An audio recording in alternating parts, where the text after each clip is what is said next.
شریعت کے مطابق نکاح کی جو سادگی ہے اس کا ہمیں انعام کیا ہے، اس کے فوائد کیا ہیں، اس کا ہمیں بینیفٹ کیا ہو سکتے ہیں؟ یہ ہماری اپنے فائدے کی بات ہے پلیز.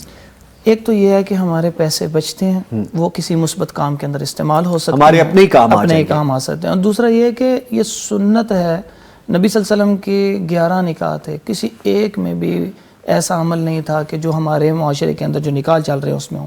جب ہم سنت کے مطابق سادگی سے نکاح کریں گے نا تو اللہ رب العزت کی طرف سے رحمت کا نزول ہوگا.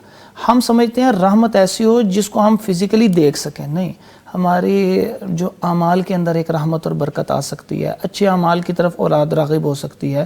اللہ نسلوں میں سے کوئی ایسا پیدا کر سکتا ہے کہ اس آزمائش کے لمحے میں اس نے اللہ رب العزت کے احکامات اور رسول اللہ صلی اللہ علیہ وسلم کی سنت کو نہیں چھوڑا، تو اللہ تعالیٰ کی طرف سے کوئی نہ کوئی ایسی نسلوں میں بھی اللہ تعالیٰ ایسے ادا کر سکتا ہے جو ہمارے لیے کام آنے والے ہوں. تو یہ چیزیں بڑی مفید رہیں گی اگر سادگی ہوگی تو ہم سنت کے مطابق عمل کریں. اب نکاح کے اندر جو ایک مشکلات سی پیدا ہو گئی ہیں جس کی وجہ سے نکاح کی مشکلات کی وجہ سے جو ہے وہ یوتھ جو ہے وہ اس طرف آ نہیں سک رہی اور گناہوں کی طرف بھی ملوث ہو رہی ہے.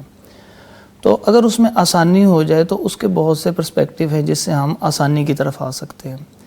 اسلام نے آسانی کے لیے جو چیز مہیا کی ہے وہ ہے رضامندی. جب کوئی چیز آپ اپنی رضامندی سے کرتے ہیں نا تو وہ آپ کو مشکل بھی ہمیشہ آسان لگ رہی ہوتی ہے. کوئی بڑا مشکل سا کام ہوتا ہے لیکن اس میں اگر کوئی آپ کی رضا شامل ہو جائے نا تو جس لیے کہتے ہیں نا اگر پیشن جو ہے وہ پروفیشن بن جائے تو آسان ہو جاتا ہے. ایسے مشکل سے مشکل کام بھی اگر آپ کی اس میں رضامندی شامل ہو جائے تو وہ آسان ہو جاتا ہے. تو معاشرے کے اندر جو ہے اللہ رب العزت نے آسانی کے لیے نکاح کرنے والے دونوں افراد کے لیے یہ کہا ہے کہ ان کی رضامندی ضرور ہے. جب وہ رضامندی ہوگی تو اس میں ان کی ذہنی آسانی بھی آ جائے گی. ایک تو ذہنی آسانی ہے، ایک ہے جو معاشرتی جو قیود لگائی جاتی ہیں مختلف قسم کے ان کے اوپر پابندیاں سی لگائی جاتی ہیں. ان پابندیوں کے حوالے سے یہاں پہ اسلام کہتا ہے کہ جو اضافی رسومات ہیں ان کو ختم کیا جائے. اسلام میں ایک ہی رسم جو ہے باقاعدہ رسم کے طور پر نکاح کے سرمنی کے لیے وہ ہے ولیمے کی رسم ہے.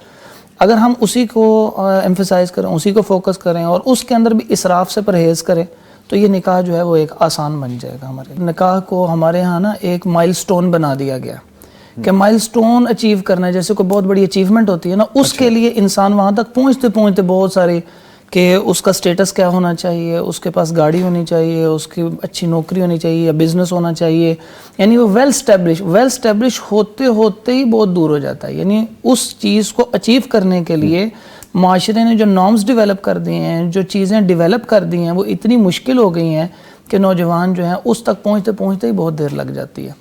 تو جب وہ اس کو حل نہیں کر سکتے تو اس سے وہ نکاح سے کی عمر گزر جاتی ہے. جب نکاح کی وہ اصل عمر گزر جاتی ہے تو پھر نکاح کی رغبت ختم ہو جاتی ہے. جب نکاح کی رغبت ختم ہوئی لیکن انسان کی جو ضروریات ہیں وہ تو باقی رہتی ہیں، جو انسان کی فطرتی ضروریات، پھر ان کی تکمیل کے لیے بے راہ روی کا شکار ہونا شروع ہو جاتا ہے.